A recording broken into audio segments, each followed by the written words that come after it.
So in the last section, we looked at the hippocampus as a whole and the neurons in the hippocampus.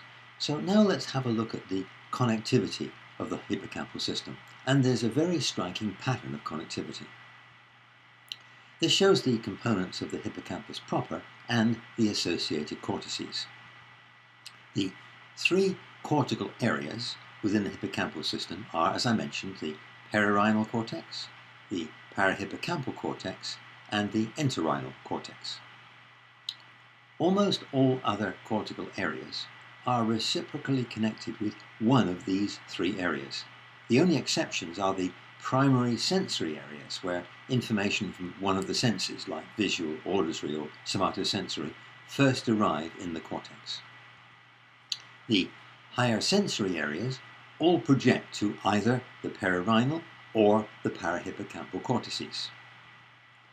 Polymodal areas mostly project to the entorhinal cortex, although some of these polymodal areas also project to the perirhinal and parahippocampal cortices.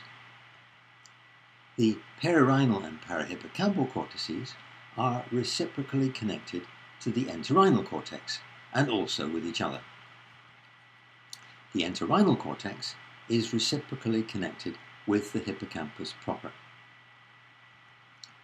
So, simplifying somewhat, inputs from all across the cortex are funneled through the perirhinal and parahippocampal cortices, concentrated further by the entorhinal cortex, then pass into the hippocampus proper. Reciprocal connectivity then fans out by the same route back from the hippocampus proper to all across the cortex. Looking a little more closely at this connectivity, inputs to the entorhinal cortex from the perirhinal and parahippocampal cortices arrive on pyramidal neurons in layers 2 and 3. Return projections originate in layers 5 and 6 of the entorhinal cortex. The hippocampus proper is made up of the CA fields, the dentate gyrus, and the subiculum. I've just illustrated CA1 and CA3 and left out CA2 for simplicity. And the subiculum, as I mentioned earlier, has a number of subdivisions that I've also omitted. Cortical inputs to the hippocampus proper only come from the entorhinal cortex, and almost all outputs from the hippocampus proper back to the cortex go through the entorhinal cortex. One major input path goes from layer 2 of the entorhinal cortex to both CA3 and the dentate gyrus.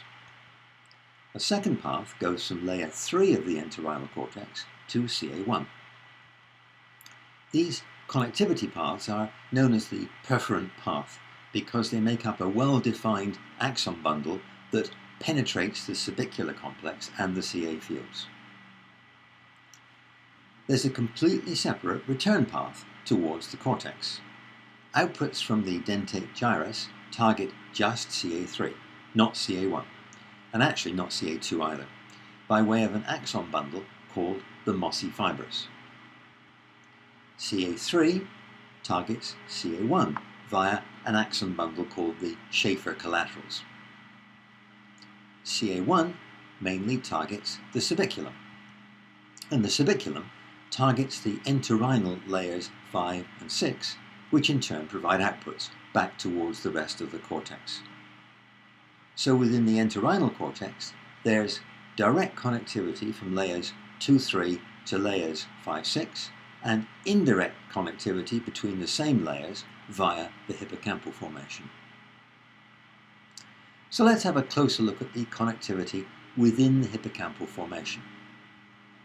Both CA3 pyramidal neurons and dentate gyrus granule cells receive inputs from layer 2 of the entorhinal cortex, and therefore you can expect them to develop somewhat similar receptive fields because they're within exactly the same sources of information.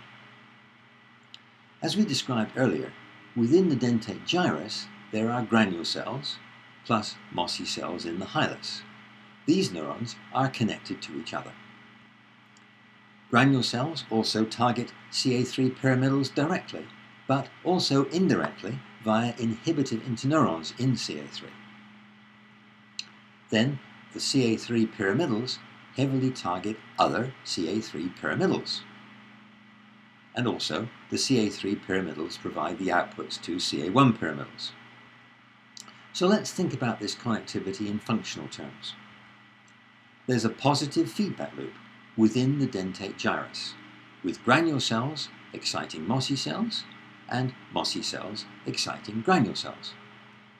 There's also a positive feedback loop within CA3, with CA3 pyramidals exciting other CA3 pyramidals.